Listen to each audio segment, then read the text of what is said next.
a tip on driving would be, and I get asked this a lot. I had the opportunity with to go to a seminar with the 200 greatest teachers in the country, given by the Harmon Boys. So all the Harmon Boys were there, and they invited a lot of people like Jim Hardy and Jimmy Ballard and other people who are literally their contemporaries and almost competitors. And I had a great couple of days sitting listening to all these great teachers, and they asked me what opinions I had from a golf designer.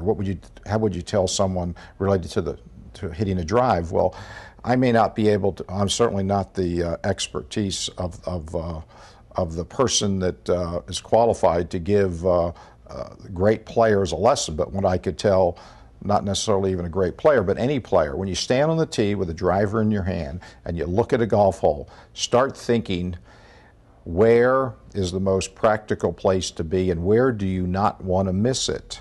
Now, granted, you don't want to bring negative thoughts to your mind so that maybe that's where you go to, but from the standpoint, obviously, if there's water on the left, aim right. Make sure your positioning is, make sure you're thinking, make sure that if you happen to be playing that day and on the range and hitting a lot of balls left to right, and happens to be water on that hole on the right side, and that's your swing pattern that day is hitting everything far left to right, well, just give it some consideration, aim more left so that you're hopefully not pushing it into a hazard feature. So there's a lot of things that a golf course will tell you before you get on the tee, when you're on the tee.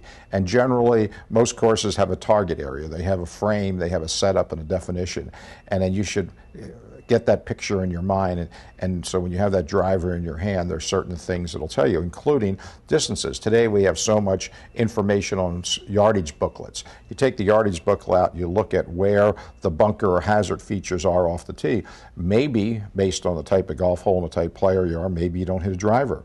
Maybe it's a 5-wood, maybe it's a rescue club to keep it out of the hazard features. So I look at it from an architect standpoint and as well as a player's, how do you traverse the hazard and the features so when you're on the tee, it's a thinking man's game. Always remember, it's not the strength, it's always up here.